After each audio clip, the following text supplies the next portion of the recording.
사랑하는 여러분, 오늘 이 시간 잠시 세상의 소음에서 벗어나 영혼의 깊은 울림에 귀 기울이는 시간이 되기를 소망합니다. 만약 오늘의 이야기가 여러분의 마음에 작은 위로와 깨달음을 준다면 좋아요와 구독으로 저희와 동행해 주십시오. 여러분의 나눔은 또 다른 영혼에게 하나님의 은혜를 전하는 귀한 통로가 될 것입니다. 주님의 이름으로 여러분 모두를 축복합니다. 함께 기도하는 마음으로 시작하겠습니다. 하늘에 계신 우리 아버지, 지금 이 자리에 모인 저희 모두의 마음을 주관하여 주시옵소서. 당신의 위대하신 손 아래 저희 자신을 겸손히 낮추게 하시고 혹여나 당신의 주권에 대한 의심이나 반감이 마음속에서 일어날 때 우리의 입술에 손을 얹어 잠잠케 하여 주시옵소서. 당신의 완전하심을 노래하는 찬양으로 저희를 가득 채워주시고 당신의 무한한 능력 안에서 저희 삶의 의미와 안전 그리고 구원과 소망을 발견하게 하소서. 주님, 이제 우리의 스승이 되어주셔서 친히 가르쳐 주시옵소서. 제가 당신의 말씀을 신실하게 전할 수 있도록 붙드시고 마치 유사에 빠진 듯 위태로운 심령들에게는 굳건한 반석을 놓아주시옵소서. 우리 주 예수 그리스도의 이름으로 기도합니다. 아멘. 오늘 우리가 함께 나눌 주제는 바로 하나님의 주권입니다. 이 단어는 때로 우리에게 무겁고 심지어는 고통스럽게 다가오기도 합니다. 우리 삶의 수많은 아픔과 질문들을 건드리기 때문입니다. 그러므로 우리는 이 주제에 대해 우리 자신의 생각이나 경험으로 섣불리 정의를 내려서는 안 됩니다. 오직 성경을 통해 하나님께서 친히 자신에 대해 어떻게 말씀하시는지 귀 기울여야만 합니다. 우리가 하나님의 주권에 대해 이야기할 때는 반드시 하나님께서 그분의 주권이 무엇을 의미하는지 말씀하시도록 해야 합니다. 그래야만 우리가 인간적인 한계나 가능성을 하나님께 덧씌우는 오류를 피할 수 있습니다. 이사야서 46장 9절은 이렇게 선포합니다. 나는 하나님이라 나 외에 다른 이가 없느니라. 나는 하나님이라 나 같은 이가 없느니라. 여기서 핵심은 하나님의 유일성입니다. 하나님은 스스로를 다른 어떤 존재와도 비교할 수 없는 오직 한 분이신 존재라고 말씀하십니다. 이것이 바로 신성, 즉 하나님 되심의 본질입니다.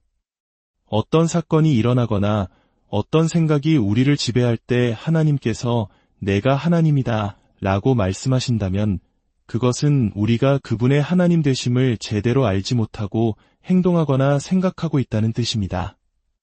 하나님께서는 이제 당신이 하나님이라는 것이 과연 무엇을 의미하는지 이 말씀을 통해 우리에게 직접 알려주려 하십니다. 10절 말씀이 그 답을 줍니다. 내가 시초부터 종말을 알리며 아직 이루지 아니한 일을 옛적부터 보이고 이르기를 나의 뜻이 설 것이니 내가 나의 모든 기뻐하는 것을 이루리라 하였노라. 여기에는 두 가지 중요한 선언이 있습니다. 첫째, 하나님께서는 일이 일어나기도 전에 그 결말을 미리 선포하십니다. 둘째, 하나님께서는 자연적인 사건뿐만 아니라 아직 행해지지 않은 인간의 행위들까지도 아주 오래전부터 선포하십니다. 즉, 자연계의 모든 현상과 인간의 모든 행동을 미리 아시고 예고하신다는 것입니다. 이것이 바로 하나님 되심의 의미입니다. 이 시점에서 누군가는 이렇게 반문할 수 있습니다. 그것은 하나님의 주권이 아니라 단지 모든 것을 미리 아시는 예지에 대한 설명이 아닌가요? 네, 지금까지는 그렇습니다. 하지만 말씀은 여기서 멈추지 않습니다. 하나님께서는 어떻게 미래를 아실 수 있을까요? 10절 하반절이 그 방법을 알려줍니다. 하나님께서 아직 이루어지지 않은 일을 선포하실 때 그분은 이렇게 말씀하십니다. 나의 뜻이 설 것이니 내가 나의 모든 기뻐하는 것을 이루리라. 이것은 놀라운 진리입니다. 하나님께서 미래를 아시는 이유는 그분이 미래를 계획하시고 그 계획을 친히 성취하시기 때문입니다. 미래는 점쟁이의 수정구슬 속에 있는 것이 아닙니다. 미래는 바로 하나님의 계획이며 그 계획이 하나님의 능력으로 세워지고 성취되는 과정 그 자체입니다. 11절 하반절은 이를 더욱 명확하게 확증합니다. 내가 말하였은즉 반드시 이룰 것이요 계획하였은즉 반드시 시행하리라. 하나님께서 미래를 예측하시는 이유는 미래를 통제하시기 때문입니다. 그분은 미래를 운영하시고 성취하시는 분이시기에 미래를 아십니다. 하나님은 자신이 미래에 무엇을 하실지 아시기 때문에 미래를 아시는 것입니다. 그렇다면 이 말씀들에 기초하여 하나님의 주권을 이렇게 정의할 수 있습니다. 하나님의 주권이란 하나님께서 의도하시는 모든 일이 일어나도록 하시는 합당한 권위와 자유, 지혜와 능력을 소유하셨다는 것입니다. 그러므로 하나님께서 의도하신 모든 일은 반드시 일어납니다. 다르게 말하면 일어나는 모든 일은 바로 그것이 일어나도록 의도하신 하나님의 뜻이 있었기 때문입니다. 이것이 바로 하나님께서 주권자이심을 의미합니다. 내가 나의 모든 기뻐하는 것을 이루리라는 말씀의 무게를 잠시 묵상해 봅시다. 만약 하나님께서 의도하지 않은 어떤 일이 일어났다고 가정해 보십시오. 그렇다면 그분은 나는 저 일이 일어나기를 의도하지 않았다고 말씀하실 것입니다. 그때 우리는 되물을 수밖에 없습니다. 그렇다면 무엇이 일어나기를 의도하셨습니까? 하나님은 저것이 아닌 다른 것이라고 대답하시겠지만 결국 그분이 의도하신 일은 일어나지 않은 셈이 됩니다. 이는 내가 나의 모든 기뻐하는 것을 이룬다는 당신의 말씀과 모순됩니다. 그렇습니다. 일어나는 모든 일, 바로 이 순간에도 일어나고 있는 일, 그리고 앞으로 일어날 모든 일은 일어나도록 계획하신 하나님의 목적 안에 있습니다. 이 개념이 복잡하고 어렵게 느껴지신다면 잠시 논리적인 추론을 멈추고 성경 곳곳에서 하나님께서 어떻게 말씀하시는지 직접 들어보는 것이 더 간단하고 명확할 것입니다. 먼저 하나님의 주권은 자연 현상 속에서 어떻게 나타나는지 살펴보겠습니다. 성경은 우리가 상상할 수 있는 가장 무작위적인 일조차도 하나님의 주권 아래 있다고 말합니다. 잠언 16장 33절은 말합니다. 제비는 사람이 뽑으나 모든 일을 작정하기는 여호와께 있느니라. 오늘날의 언어로 표현하자면 카지노에서 주사위가 던져지고 멈추는 모든 순간 그 위에 나타나는 모든 숫자는 하나님으로부터 말미암는다는 것입니다. 또는 우리가 보드게임을 할 때 주머니에 손을 넣어 문자를 꺼내는 순간 어떤 문자를 받게 될지 결정하시는 분은 하나님이십니다. 이것이 사소하게 들리십니까? 그렇다면 예수님의 말씀을 들어보십시오. 참새 2마리가 한 아사리온에 팔리지 않느냐? 그러나 너희 아버지께서 허락하지 아니하시면 그 하나도 땅에 떨어지지 아니하리라. 너희에게는 머리털까지 다 세신 바 되었나니 가장 보잘것없는 작은 새 한 마리의 죽음, 우리 머리카락 한 올까지도 하나님의 주권적 통치 아래 있습니다. 땅속의 벌레에서부터 은하계의 별에 이르기까지 이 우주에는 단 하나의 제멋대로 움직이는 분자도 없습니다. 요나서를 보십시오.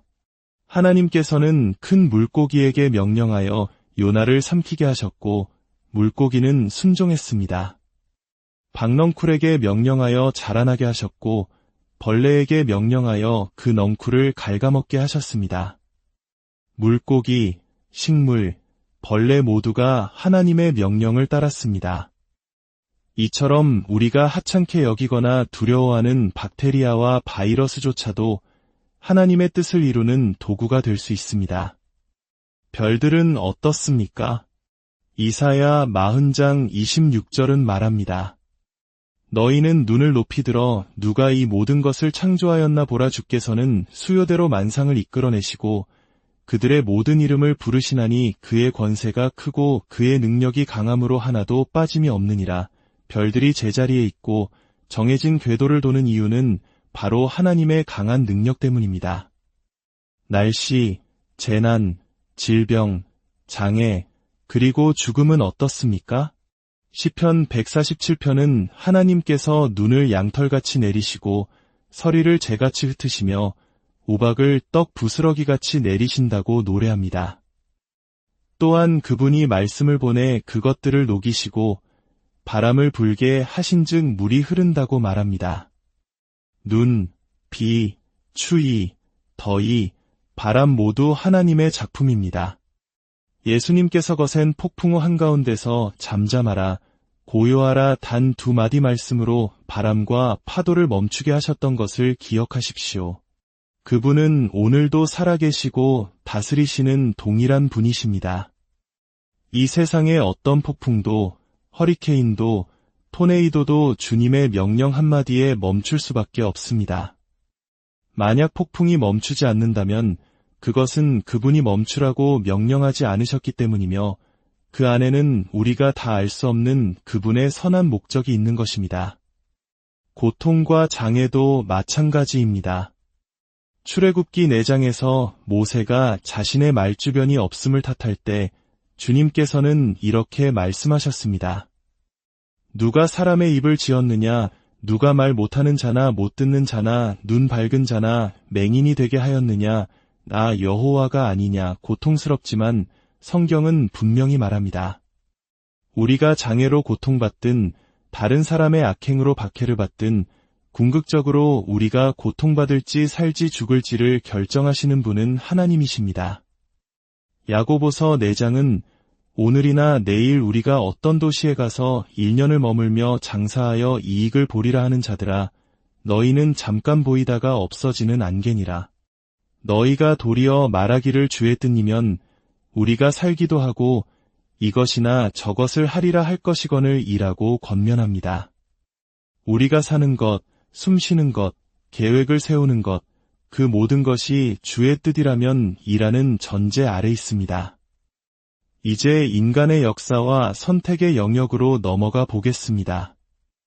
우리는 살면서 공동체와 국가를 위해 지도자를 선택하는 중요한 결정의 순간들을 마주합니다. 그러나 우리가 누구를 선택하든 그 결과가 어떻게 나오든 한 가지 사실을 잊어서는 안 됩니다. 다니엘서 2장 21절은 그는 때와 계절을 바꾸시며 왕들을 패하시고 왕들을 세우신다고 말합니다. 세상의 어떤 왕이나 대통령도 주권자가 아닙니다. 그들은 하나님의 다스림 아래 있는 존재들입니다. 지극히 높으신 이가 사람의 나라를 다스리시며 자기의 뜻대로 그것을 누구에게든지 주시는 분입니다. 잠언 21장 1절은 왕의 마음이 여호와의 손에 있음이 마치 둑을 막은 물과 같아서 그가 임의로 인도하시느니라고 증언합니다. 인간이 저지를 수 있는 가장 끔찍하고 절대적인 악, 곧 하나님의 아들을 살해한 사건은 어떻습니까? 인류가 최악의 죄를 저지르던 바로 그 순간 그들이 하나님의 통제에서 벗어났을까요?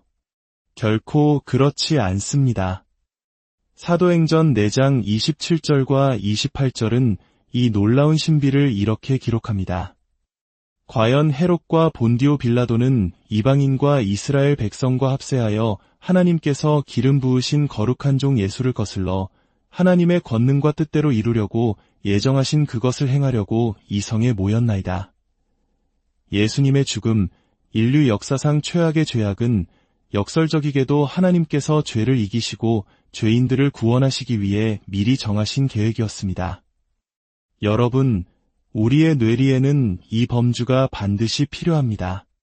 하나님께서 죄를 짓지 않으시면서 죄가 일어나도록 뜻하시는 것이 가능하다는 성경적 범주 말입니다.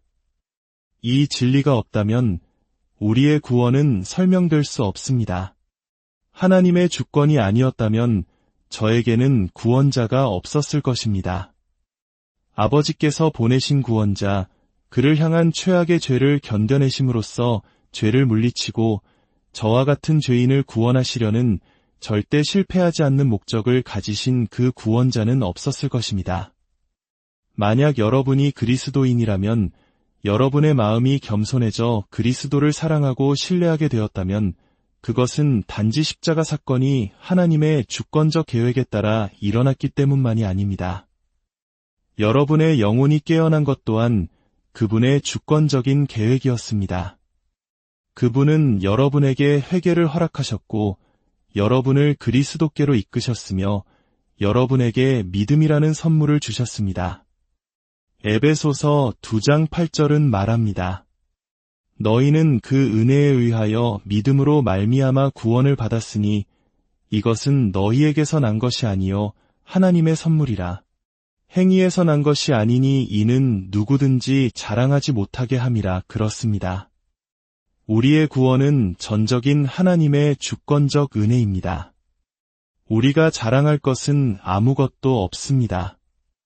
여러분, 어쩌면 여러분의 삶에는 지금까지 수백 가지의 끔찍한 일들이 있었을지 모릅니다.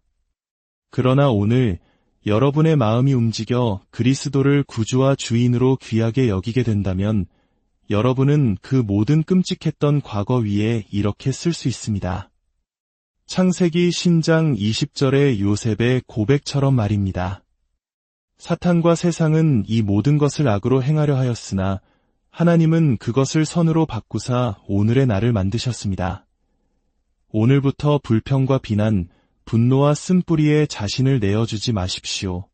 대신 하나님의 음성에 귀를 기울이고 배우십시오.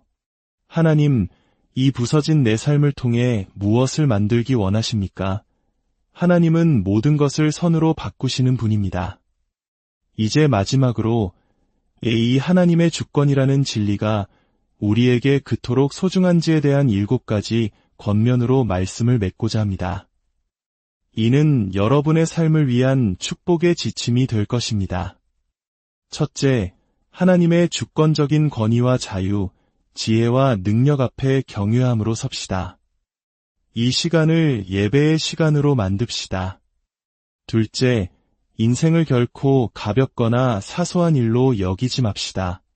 하나님의 주권은 우리를 진지하게 만듭니다.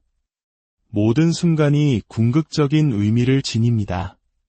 셋째, 우리 자신의 구원에 대해 경탄합시다.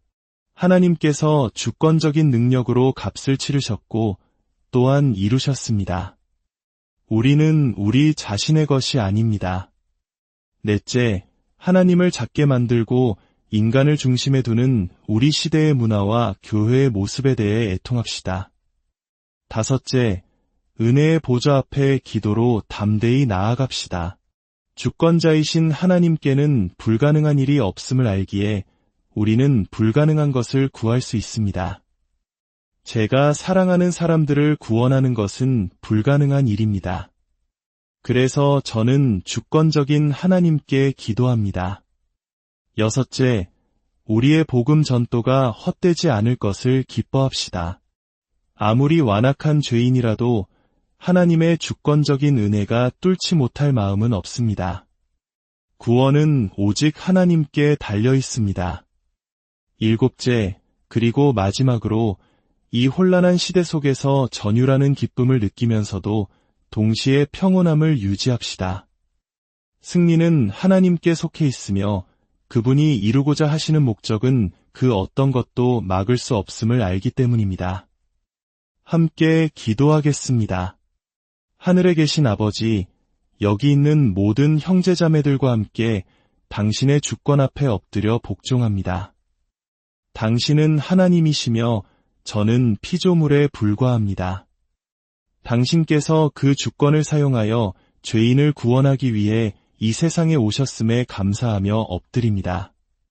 단지 예수님을 우리 대신 보내주셨을 뿐만 아니라 성령님을 통해 우리의 죽은 마음을 찢어 여시고 우리를 죽음에서 일으키셨나이다. 돌 같은 마음을 제거하고 살처럼 부드러운 마음을 주사 당신을 기뻐하게 하시니 이 놀라운 은혜에 저희는 할 말을 잃습니다. 우리는 스스로를 구원하지 못했습니다. 이제 위대한 확신 속에서 이 혼란한 시대에 우리가 평온하게 하시고 그 평온함 속에서 진리와 사랑과 의의 씨앗을 우리 주변과 온 세상에 뿌리게 하옵소서. 모든 것이 무너져 내릴 때에도 우리는 여전히 사람들을 사랑할 수 있습니다. 사막과 같은 세상 속에서도 우리의 잎사귀는 푸르며 가지에는 열매가 계속 열릴 것입니다. 당신께서 주권자이시기 때문입니다. 주 예수님의 이름으로 당신을 찬양하며 기도합니다.